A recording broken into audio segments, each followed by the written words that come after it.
नमस्कार दोस्तों, आपका स्वागत है सुदेश सिंह ब्लॉग में। आज हम समय की उस यात्रा पर चलेंगे जब भारत में कोई राजा नहीं था, कोई राज्य नहीं था, कोई लिखित इतिहास नहीं था। यह वह समय था जब इंसान जंगलों में रहता था, पत्थरों से औजार बनाता था और धीरे धीरे सभ्यता की ओर बढ़ रहा था। आइए जानते हैं भारत के इतिहास से पहले की कहानी। लगभग 460 करोड़ वर्ष पहले पृथ्वी का जन्म हुआ। शुरुआत में पृथ्वी आग का गोला थी। लाखों वर्षों तक वर्षा होती रही और धीरे धीरे समुद्र बने।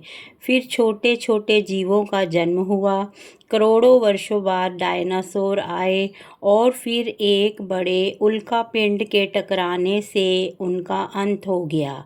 इसके बाद स्तनधारी जीवों का विकास हुआ और अंततः इंसान के पूर्वज धरती पर आए। लगभग 20 लाख वर्ष पहले भारत में आदिम मानव रहने लगे। वे जंगलों और पहाड़ों में रहते थे। उनके पास घर नहीं थे। वे फल, कंदमूल और शिकार करके अपना पेट भरते थे।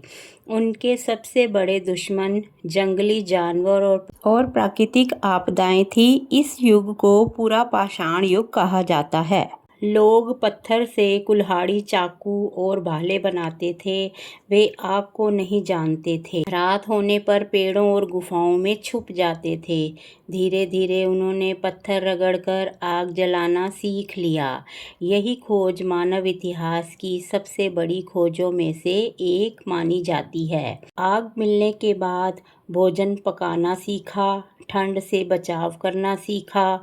जंगली जानवर उनसे दूर रहने लगे क्योंकि वह जंगली जानवरों से अपनी रक्षा करने के लिए आग का प्रयोग करने लगे।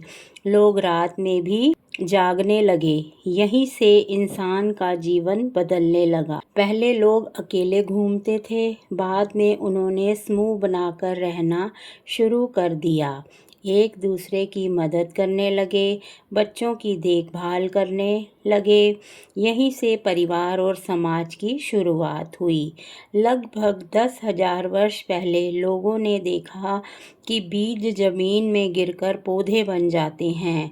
तभी से उन्होंने खेती करना शुरू कर दिया। उन्होंने गेहूं, जौ और अन्य प्रकार की फसलें उगानी शुरू कर दी। अब लोगों को हर दिन शिकार पर नहीं जाना पड़ता था क्योंकि वह खाने के लिए इन अनाजों का इस्तेमाल करते थे। लोगों ने कुत्तों को पालना शुरू कर दिया। फिर गाय, बैल, बकरी और भेड़ भी पालतू बनाए। इससे दूध, खेती और सुरक्षा और मिलने लगी। खेती होने लगी तो लोग एक जगह बस गए। धीरे धीरे यही जुट उनके छोटे गांवों में बनने शुरू हो गए। मिट्टी के घर बनने लगे, कुएं खोदे गए, मिट्टी के घड़े, कटोरे और बर्तन बनाने लगे। अब लोग अनाज सुरक्षित रखने लगे। यह मानव सभ्यता की बड़ी उपलब्धि थी। एक दिन इंसान ने पहिया बनाया। जब सामान ढोना आसान हो गया, बैलगाड़ी बनने लगी, यात्रा तेज हो गई, व्यापार शुरू होने लगा। समय बीतने के साथ लोगों ने तांबा की खोज करी। उन्होंने तांबे के औजार और हथियार बनाने शुरू कर दिए। फिर उन्होंने कांसे की धातु का उपयोग करना शुरू कर दिया। इसी दौर में मानव और अधिक विकास करने लगा। धीरे धीरे भारत में बड़े नगर बनने लगे। नदियों के किनारे लोग रहने लगे ताकि उनको पानी की ज़रूरत की कमी महसूस ना हो। खेती करने के लिए पानी की ज़रूरत को भी वो वहीं से पूरा करते थे। व्यापार और शिल्प का भी विकास हुआ। यहीं से दुनिया की महान सभ्यताओं में से एक सिंधु घाटी की सभ्यता जन्म लेने लगी। लेकिन यह भारत में लिखित इतिहास की शुरुआत थी। जब इंसान ने समूह में रहना शुरू किया, तब एक दूसरे को समझाने की ज़रूरत महसूस हुई। शुरुआत में लोग केवल हाथों के इशारे करते थे। वे चेहरे के भाव और आवाज़ों से अपनी बात कहते थे। धीरे धीरे कुछ निश्चित ध्वनियों को उन्होंने बनाया। इन्हीं ध्वनियों से आगे चलकर भाषाओं का जन्म हुआ। यही मानव सभ्यता की सबसे बड़ी उपलब्धि में से एक थी। एक दिन कुछ लोगों ने गुफाओं की दीवारों पर जानवरों और शिकार के चित्र बनाने शुरू किए। वे मानते थे कि चित्र बनाने से शिकार में सफलता मिलेगी। भारत की कई प्राचीन गुफाओं में आज भी ऐसे चित्र देखने को मिलते हैं। इन चित्रों से हमें पता चलता है कि हजारों वर्ष पहले लोग कैसे रहते थे। उस समय ना पक्के घर होते थे और ना ही आधुनिक कपड़े। गर्मी में तेज धूप में, बरसात में, बाढ़ आने पर, सर्दियों में कड़ाके की ठंड में लोगों की परीक्षा होती थी। धीरे धीरे उन्होंने पशुओं की खाल से कपड़े बनाए, झोपड़ियाँ बनाईं और सुरक्षित रहने के तरीके खोजने लगे।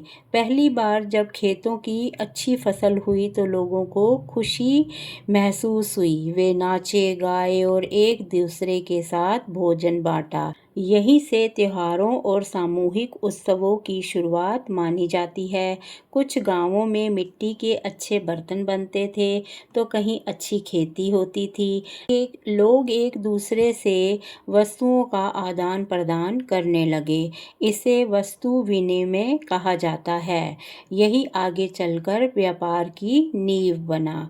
लोगों ने देखा कि नदियों के किनारे पानी और उपजाऊ मिट्टी मिलती है, इसलिए उन्होंने वहीं अपने गांव बसाने शुरू कर दिए। सिंधु, सरस्वती, गंगा और उनकी सहायक नदियों के किनारे तेजी से लोग रहने लगे और वहीं पर उनके गांव विकसित होने लगे।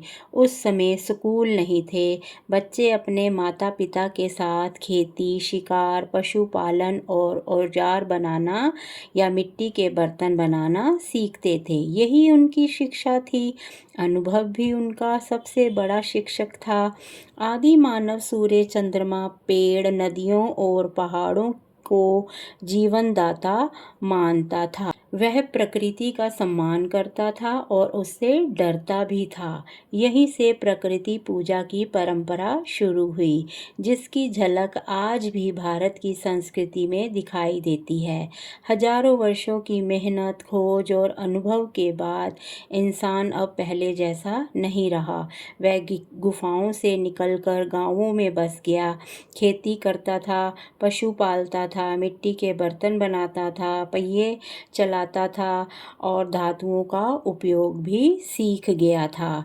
अब वह दुनिया की पहली महान सभ्यताओं में से एक सिंधु घाटी की सभ्यता की ओर बढ़ रहा था। यहीं से भारत के लिखित इतिहास का नया अध्याय शुरू होता है। दोस्तों, आज हमने समय की ऐसी यात्रा की है जो लाखों वर्षों में फैली हुई है। हमने देखा कि कैसे एक आदि मानव को कभी जंगलों और गुफाओं में रहना पड़ता था। धीरे धीरे ज्ञान, मेहनत और अनुभव के बल पर सभ्यता की ओर बढ़ा। पत्थर के साधारण औजारों से लेकर पहिए की खोज की, आग की खोज की, खेती और गांवों की स्थापना की, हर कदम में मानव जीवन को नई दिशा दी। यही छोटे छोटे परिवर्तन आगे चलकर भारत की महान सभ्यताओं की नींव बने। अगर आपको यह कहानी पसंद आई हो तो वीडियो को लाइक करें, अपने दोस्तों के साथ शेयर करें और सुदेश सिंह व्लॉग को सब्सक्राइब करें। मिलते हैं अगली रोचक और ज्ञानवर्धक कहानी के साथ। धन्यवाद। जय हिंद, जय भारत।